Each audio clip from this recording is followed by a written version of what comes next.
So hello mga Kulishop, isang magandang hapon po sa ating lahat. Ayan, so may dumating tayong package galing sa Lazada.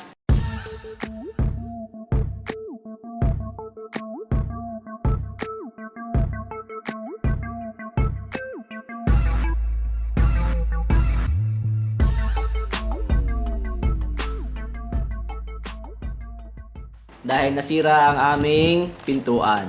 Alright, so sa halagang 166, ito po yung matatanggap natin. No? So buksan na natin po yung ating package. Huwag na natin pong patagalin. So nabili po natin to sa Gladiator Hardware. Isang araw po kasi ay nasira ang aming doorknob at eto, bumili po kami ng doorknob galing sa Gladiator Hardware sa halagang 166 pesos.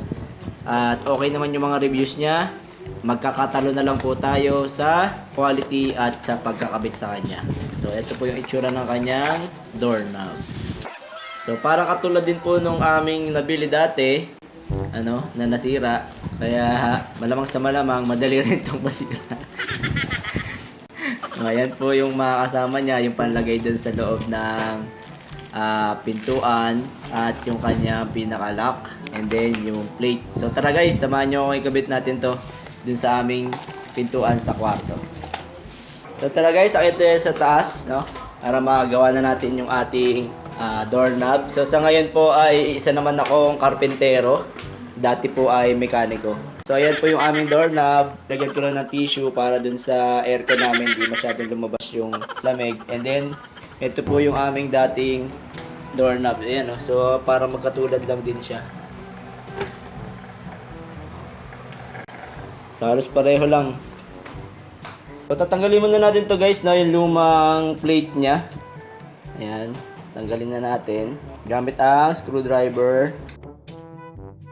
So, ito yung bagong plate. Tapos, ito yung plastic na panglagay dito. Ayan. So, dapat inilalagay natin yan dito. So, ikabit natin to guys, itong plastic na to para maging cover ng ating pinaka-hamba. Ayan. So, i-platter lang natin ng konti. And then, ito namang plate. So may guide naman yung dating butas niya kaya mas madali na natin mai-tornilyo to. So dapat lang mas lapat siya. Okay, so after naman yan, dito naman tayo sa pinaka-pintuan. Tanggalin natin itong nakalagay dati na lock niya. So kung gusto niyo naman, pwede niyo naman gamitin to kung kasukat para hindi na kayo magtatanggal. Pero para sa akin, mas maganda na magkakasukat silang lahat. Then after that, install natin itong bago. Susuot lang natin sa butas.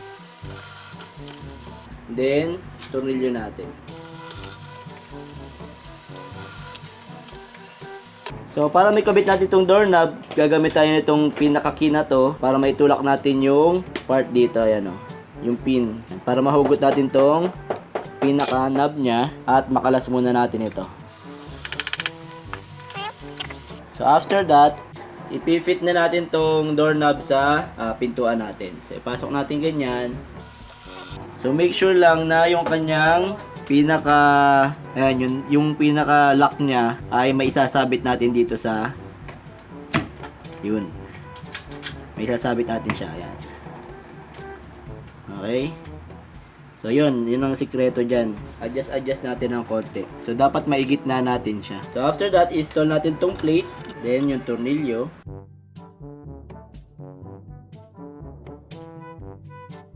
So, huwag nyo naman masyadong kahigpitan kasi baka masira yung inyong pinto. Pero yung tamang-tamang higpit lang guys. And then, tsaka natin ibabalik tong pinaka-cover niya.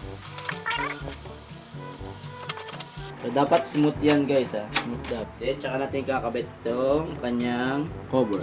So, dapat mapagtapat nyo yung tatla na yan dun sa pinaka-pin. So, ito yung pin niya. Ito. Ayan. So, dapat nyo may papasok siya. May ilalak. Gamit to. Tulak natin ng konti. Para mag-lock siya. Ayan. So, pag hindi smooth yung paglabas nitong kuntil na to, i-adjust nyo siya guys. So, para may adjust, gagamitin natin yung pin. Alisin natin. Masisilipin natin siya guys. Masyado tayo napahaba ng adjust natin. Ayan, so pwede nyo silipin to. Kung mapapansin nyo, masyado siyang sagad. So dapat medyo gitna siya. Para magawa yon, i-adjust natin dito yung pihitan niya. Ipipihit natin siya ng konti. Yan.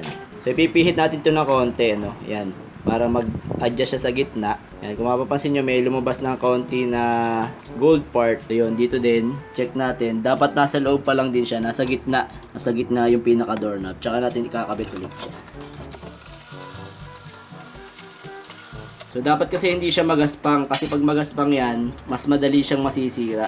Sumasabit-sabit kasi yung... Ayun, mas smooth na siya.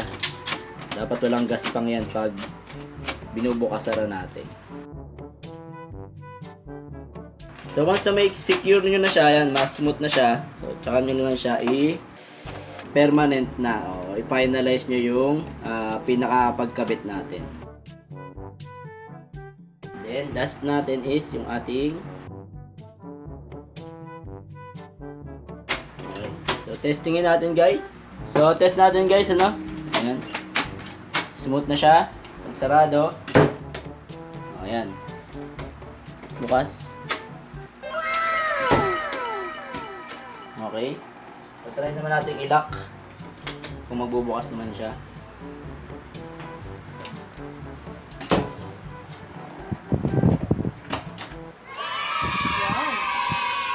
At kaya pala nagawa namin tong doorknob na to guys is tulong namin si Zane. Ayan, meron po siya ditong mga tools. Ayan, siya daw po ay carpenter. Then, ayan, may mga tools siya. Siya po ang gumawa talaga ng aming doorknob. Alright. Hanggang dito na lang po siguro ang ating video. At sana po may nibag namin akong kapakipakinabang sa araw na ito. At sa mga hindi pa po nakasubscribe, subscribe lang tayo sa Kulit Shop. Yung shop na makulit pero walang physical shop. See you in my next videos. Bye-bye!